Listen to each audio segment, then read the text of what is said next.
Bonjour à tous et bienvenue dans ce tutoriel où nous allons voir ensemble une alternative pour créer ce genre de QR code Spotify sans Fusion 360. Ce sont des QR codes Spotify qui vous permettent de rediriger les gens vers la musique que vous souhaitez depuis l'application Spotify. Du coup on va se retrouver sur votre ordinateur et sur Spotify. Ensuite vous allez aller dans l'onglet recherche, vous allez chercher la musique que vous voulez. Donc moi par exemple je vais prendre PLK et Emotif. Je vais cliquer sur les trois petits boutons qui se trouvent sur la droite. Ensuite je vais aller dans l'onglet partager et copier le lien vers le titre. Vous vous rendez ensuite sur le site printer.tools/qrcode de STL et vous allez dans l'onglet Spotify Code. Ensuite, à ce niveau-là, vous allez coller le lien que vous venez de copier. Vous descendez ensuite au niveau des différentes options du modèle 3D. Au niveau de la largeur, moi je vais laisser 100 mm. Je vais également laisser par défaut en fait les différents paramètres. Il n'y a que la profondeur que je vais mettre à 1 mm. Je pense que c'est suffisant. Ensuite, vous descendez, je vais laisser les bords cornés. Vous pouvez ajouter un texte si vous le souhaitez. Donc moi pour l'exemple, je vais mettre PLK- Vous pouvez choisir la taille du texte, donc moi pour l'exemple je vais prendre 6 mm. En dessous je trouve que ça commence à être illisible. Ensuite vous pouvez choisir la marge du texte entre les bords et le texte. Vous pouvez également choisir sa profondeur, donc 1 mm moi ça me convient parfaitement. Vous pouvez choisir d'ajouter un keychain, donc un trou pour faire un porte-clés. Bien évidemment vous pouvez choisir son emplacement, donc soit au dessus, soit sur la gauche, soit sur le cornet en haut à gauche. Donc moi je vais choisir à gauche pour l'exemple. Vous pouvez choisir la taille du trou, donc personnellement je vais choisir 4 mm, je trouve que c'est suffisant.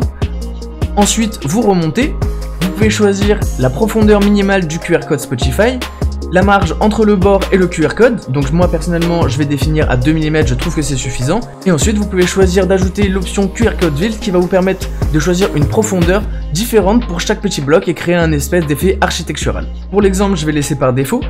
Ensuite vous descendez et vous allez cliquer sur générer un modèle 3D. Vous remontez et vous attendez que votre modèle se génère sur la droite. Une fois que le modèle 3D est généré, vous vérifiez les paramètres. Donc là, on peut bien voir les différentes épaisseurs en fonction de chaque petit bloc du QR code Spotify. Et on peut également voir que le reste est à 1 mm d'épaisseur. Une fois que votre modèle vous convient, vous cliquez en haut à droite sur Enregistrer le STL. Vous ouvrez Cura et vous glissez-déposez votre modèle 3D dans Cura. À ce moment-là, vous allez rentrer les différents paramètres que vous souhaitez en fonction de votre imprimante 3D et de la qualité d'impression que vous souhaitez. Ici, si vous avez une erreur qui s'affiche, ne vous en faites pas, vous n'aurez aucune erreur lors de l'impression. Et vous allez ensuite dans Extension, Post-traitement, Modifier le G-code, Ajouter un script, Filament Change. Vous découpez une première fois votre pièce en fonction des différents paramètres que vous souhaitez.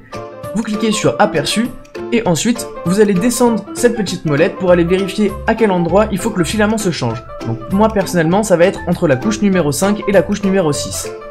Vous réouvrez votre post-traitement et au niveau de Layer, vous allez rentrer la couche que nous venons de voir, donc la couche numéro 6. Assurez-vous bien que votre imprimante 3D prenne en compte la commande M600. Si c'est pas le cas, regardez comment la configurer en ligne. Vous pouvez également cocher cette case-là en fonction de votre imprimante 3D. Vous fermez, vous redécoupez. Vous vérifiez bien que tous les paramètres ont été pris en compte et que l'impression est correcte. Vous insérez votre clé USB, vous faites enregistrer sur le lecteur de disque amovible, puis éjecter. Ensuite, il vous reste simplement à lancer l'impression sur votre imprimante 3D.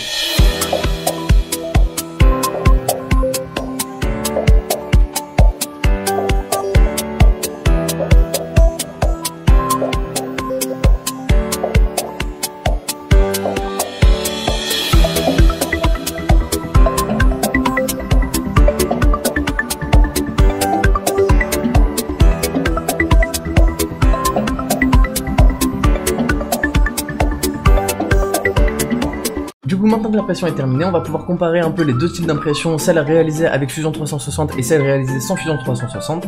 Tout d'abord, on peut voir qu'il y a un petit rebord en plus sur celle réalisée sans Fusion 360. La qualité d'impression est un peu meilleure sur celle réalisée sans Fusion 360 et en plus de ça, le modèle était plus rapide à imprimer.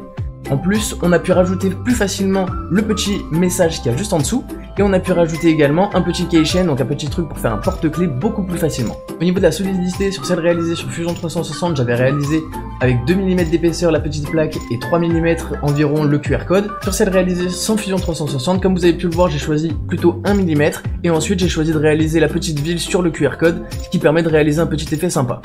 Comme vous pouvez le voir, le QR code se lit très facilement avec l'application Spotify et vous êtes redirigé directement vers la musique que vous souhaitez. Pour ce tutoriel, j'ai également essayé de faire pause sur l'impression pour le changement de filament sans la commande M600. Ça fonctionne très bien, ça m'a juste fait un petit pâté au niveau du L de PLK, mais le QR code reste lisible par l'application Spotify, donc ça fonctionne très bien. Et grâce au petit tout keychain que nous avons créé lors de l'impression, j'ai pu mettre un petit anneau, ce qui va me permettre de pouvoir l'accrocher où je souhaite, sur mon sac à dos ou n'importe où. C'est donc la fin de ce tutoriel, j'espère qu'il vous aura plu, n'hésitez pas à me dire dans les commentaires si vous voulez que je réalise d'autres vidéos sur l'impression 3D ou sur les QR codes. Vous pouvez également aller voir mes autres vidéos si vous êtes intéressé par le sujet. En attendant, n'hésitez pas à vous abonner, liker et partager. C'était Kick on Fire, peace out.